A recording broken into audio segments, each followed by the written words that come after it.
Bien, moi je pense que nous allons pouvoir ouvrir la séance de cet après-midi. Je vais donc donner la parole à Corinne Pinsna, qui enseigne à Strasbourg, à l'université Marc Bloch, à l'UFR des Arts, et qui a publié, qui va publier, qui est en train de préparer un travail, un livre intitulé « Le cirque du monde » sur le changement des formes de la représentation dans les arts vivants et les arts plastiques. Voilà, nous vous écoutons. Ok, merci. Bien, bonjour. Je me suis dit que je devais faire une conférence dans le cadre d'une journée qui s'intitulait « La fin de l'art ». La première réponse que j'ai eue, qui m'est venue à l'esprit, c'est évidemment de montrer que c'était pas forcément fini et donc de proposer un couple d'artistes qui aujourd'hui travaillent sur les limites en fait de l'art et qui avaient fait en 95 une expérience sur la manière de faire habiter leur quartier aux habitants des quartiers nord en fait. Bon, pour des raisons diverses, ça n'a pas pu être possible. Alors, je me suis rabattue sur une autre proposition qui s'intitule, comme vous l'avez peut-être pu le lire, « Automatisme et situationnisme ». Juste un petit mot pour commencer. Quand Jacob a eu cette idée, nous nous sommes rencontrés d'ailleurs autour du situationnisme. Nous avions travaillé à la faculté avec des étudiants sur le démarrage du situationnisme en 1966 à Strasbourg, à l'UMB. Et donc, nous avions fait un petit livre qui s'appelle « Cahier chronique » où on avait retrouvé pas mal de documents proposant en fait diverses interprétations de ce qui a pu se passer à ce moment-là en 66 à Strasbourg. Alors ce dont je vais vous parler maintenant, c'est plus lié à un travail donc que je fais depuis un certain temps. Bon, la question de l'automatisme, c'est une question que je vais aborder en faisant une espèce de cadrage serré en fait sur la question de la dérive que Debord a théorisé en 1956, dont on trouve le texte publié dans Les Lèvres nues. Et donc je vais vraiment me concentrer sur cette chose-là. Je me suis dit que bon, pour répondre à cette histoire de fin de l'art, que j'entendais évidemment plus comme un dépassement, au sens hegelien, comme on en a parlé ce matin, je me suis dit qu'il fallait plutôt partir du fond esthétique, à partir duquel le changement d'un art dévoué à une activité de contemplation se traduisit par la recherche d'un équivalent de l'activité artistique avec la vie. Le projet mimétique d'un art sachant produire et non plus reproduire le processus même de la vie. Cette expression à la fin de l'art est alors devenue l'occasion de sonder les registres de cette forme d'art qui se veut proposition d'une expérience à vivre jusqu'en ses limites. Alors, le premier paragraphe s'intitule « L'art est la vie ». On sait que les sources de cette orientation de la création émergent d'une posture élaborée par les premiers romantiques. Posture oscillant entre le désespoir et l'enthousiasme, mais dont l'idée que j'en retiens aujourd'hui est celle d'une nécessité de retrouver une expérience du monde que la pensée rationnelle semblait devoir confisquer. Romantisme et rationalisme sont les deux faces d'une même médaille. À la conquête du monde par l'application des outils mathématiques à la technique, puis aujourd'hui à la technologie, afin de mettre en lumière les processus de la nature, répondait du côté du romantisme la nécessité d'une restitution du monde par le biais du monde nocturne du rêve, qui est considéré à cette époque comme un nouvel outil permettant l'accès à l'inconscient, mais l'inconscient romantique avec un grand I. Le romantisme présentait la possibilité d'un autre mode de connaissance des processus de la nature, reposant sur une analogie entre le monde intérieur et le monde de la nature. La dissolution de l'ego dans la quête des visions ramenées du monde nocturne est au fondement de cet autre processus de connaissance. Elle apparaît comme la condition d'émergence d'un inconscient, toujours romantique avec un grand I, alors conçu comme devenir de la nature, du monde et de l'histoire. Maintenant, je vais parler d'un des procédés qui est hérité en fait de cette conception-là dans le processus artistique qui est le hasard. Les stratégies artistiques qui, au début du XXe siècle, convoquèrent le hasard en lieu et place des choix afférents à l'artiste dans l'élaboration de leurs œuvres s'inscrivent dans cette lignée post-romantique. Le retrait de l'ego, Foucault dira de l'auteur, pour laisser surgir les forces de la nature ou de l'inconscient, civilisé alors par le docteur Freud, qui en élabora le discours de scientificité, se lit comme la recherche d'une nouvelle façon de produire des œuvres offrant à l'artiste la possibilité de l'étonnement devant ce qui arrive. Cet étonnement est devenu d'autant plus urgent que le redoublement du monde par l'information, la nouvelle, comme l'analyse Günther Anders dans un livre qui s'appelle « L'obsolescence de l'homme », donc monde de l'information qui prive tout un chacun d'en faire l'expérience. Une dizaine d'années avant la publication de la Société du spectacle, Anders faisait l'analyse de ce rapt des conditions de l'expérience par le développement des médias, conduisant à une obsolescence du monde et de l'homme. Alors, il y a eu plusieurs stratégies d'usage du hasard dans les formes artistiques. Si on les regarde d'un peu plus près, bon, je pense à ce qui s'est fait évidemment dans le dadaïsme ou dans le surréalisme, on s'aperçoit que finalement, ça répond pas tant que ça au hasard si on retient la définition de Bergson qui y voit une intention vidée de son contenu. Si l'intention qui s'y manifeste ne paraît plus être en premier lieu celle de l'artiste dans ses choix, ces usages du hasard, faits par Arp, par exemple, ou par Schwitters, évidemment par tout le mouvement surréaliste, donc ces usages du hasard restent cependant lisibles comme les fruits de la nature ou du psychisme inconscient, c'est-à-dire en fait un hasard qui reste déterminé soit par la nature, soit par l'inconscient. Il s'avère que Kant avait déjà identifié ces deux formes d'automatisme comme des formes d'automatisme matériel et d'automatisme spirituel. Alors je vais juste faire deux petites citations de Kant qui viennent de la critique de la raison pratique, en fait. Il définit l'automaton, spirituel. Il dit « Si la liberté de notre volonté n'était autre que l'autodétermination des actions dans la chaîne du temps, en fonction de représentations intérieures, fussent-elles inconscientes, elle ne serait que vulgaire imposture, et ne vaudrait guère mieux que la liberté d'un tourne-broche qui, une fois remonté, exécute de lui-même ses mouvements. » Et c'est là où on s'aperçoit que Kant est capable d'avoir de l'humour, ce qui n'est pas toujours courant, effectivement. Voilà donc, effectivement, la liberté du tourne-broche dans l'automatisme spirituel, qui renvoie évidemment à l'automatisme inconscient ou automatisme psychique, traité par les surréalistes. L'automaton matériel, il dit « Le mouvement s'accomplit, dans ces cas-là, selon la nécessité de la connexion des événements dans une série temporelle, telle qu'elle se développe suivant les lois de la nature. » Ça veut dire simplement que en fait, les actions se développent en fonction d'une téléologie, alors ça c'est aussi un gros mot philosophique, d'une finalité de la nature.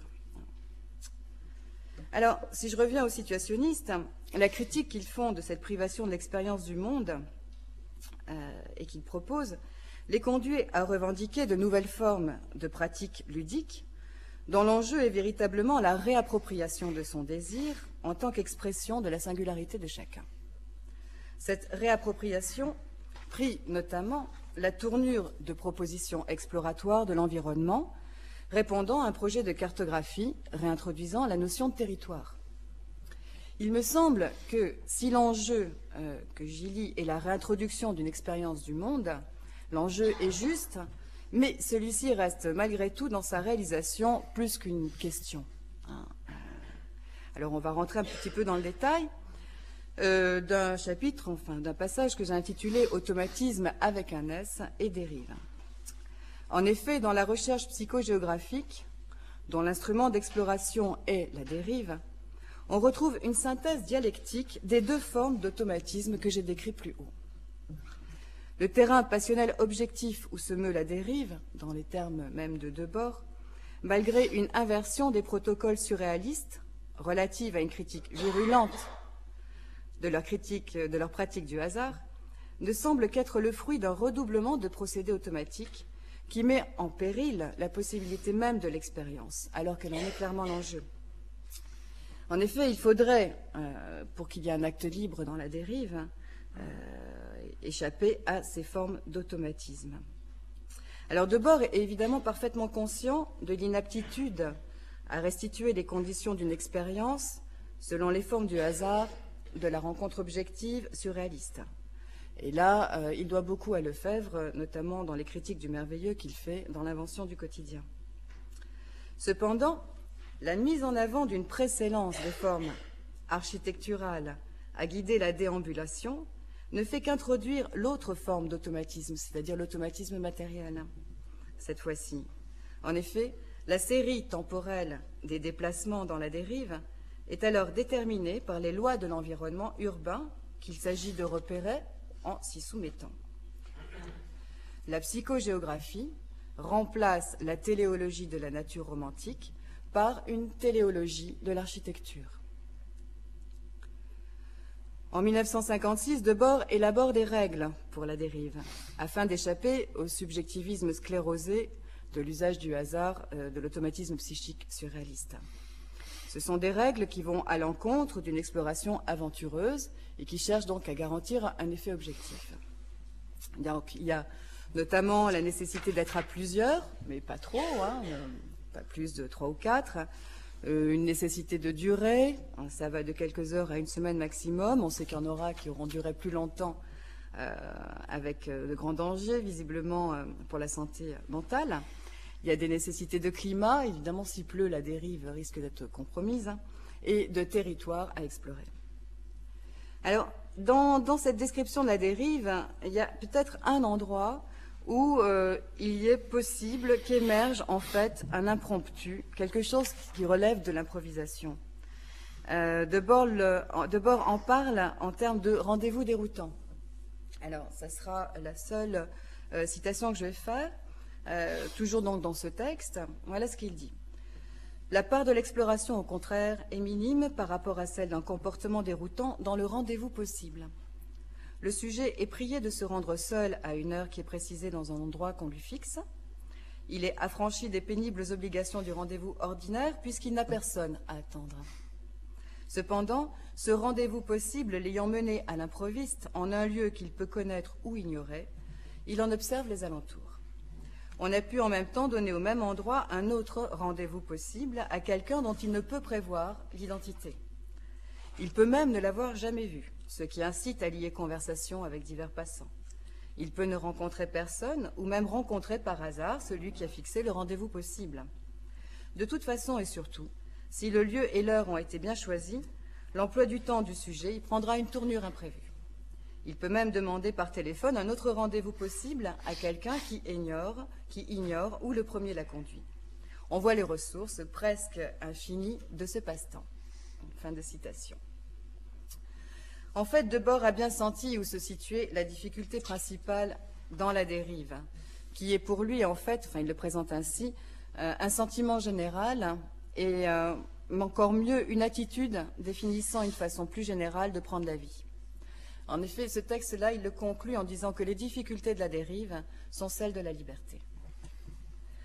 Quand on regarde un petit peu les procédés, vouloir cartographier le territoire en y inscrivant des trajectoires est une opération qui vise l'objectivation du moment subjectif déambulatoire. Cette objectivation dit le refus d'un lâcher-prise de l'advenu d'un moment inconditionné.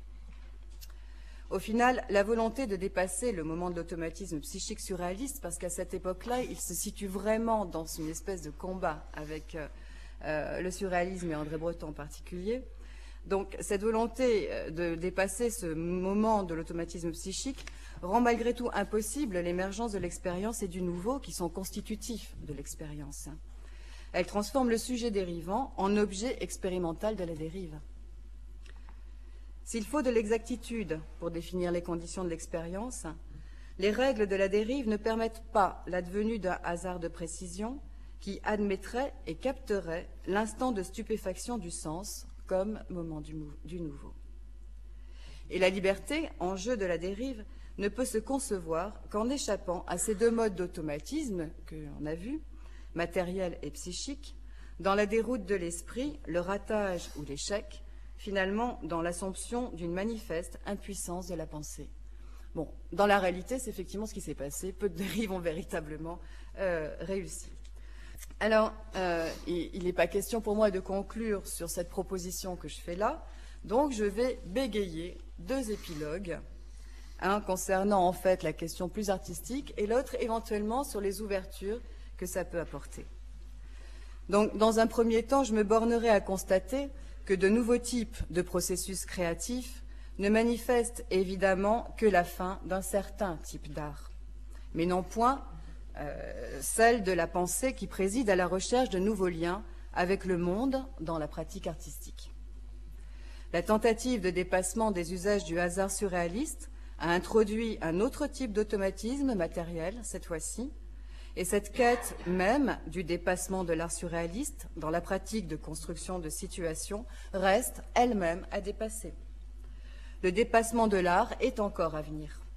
La nécessité de restituer une opacité au surgissement du présent serait aménagée entre les deux automatismes jusqu'ici expérimentés, au sein de dispositifs de capture d'une manifeste impuissance de la pensée. Bon, épilogue bis. Je pense que c'est dans la motivation de l'élaboration de la dérive, et non dans les conditions de son exercice ou de sa réalisation, qu'on peut tirer un enseignement de la psychogéographie qui semble à l'heure actuelle devoir relever de l'utopie.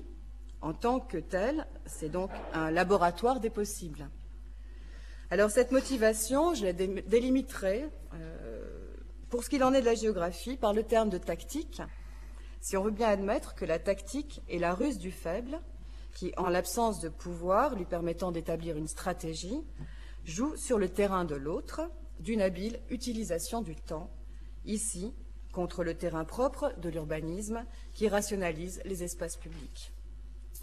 Enfin, pour ce qu'il en est du psycho, de géographie, je renverrai à la subtile élaboration des lignes d'air de Fernandolini, un des maîtres de l'antipsychiatrie dans les années 60, qui lui ont permis, ces lignes d'air lui ont permis d'établir des traverses étrangères au système psychiatrique et de conserver, sans la recouvrir, ce qu'il y a d'étranger dans la parole de l'autiste. Alors, si vous voulez, je pourrai en parler un peu plus après. Je conclus. Dans la relève de ces procédés qui refusent la transparence d'un univers prédigéré par l'information et homogénéisé par sa mise en statistique, il reste toujours plus urgemment à trouver des modes du faire qui autoriseraient la réappropriation d'une expérience du monde, autrement dit, à chercher les conditions qui peuvent constituer un acte libre dans l'art et dans la vie.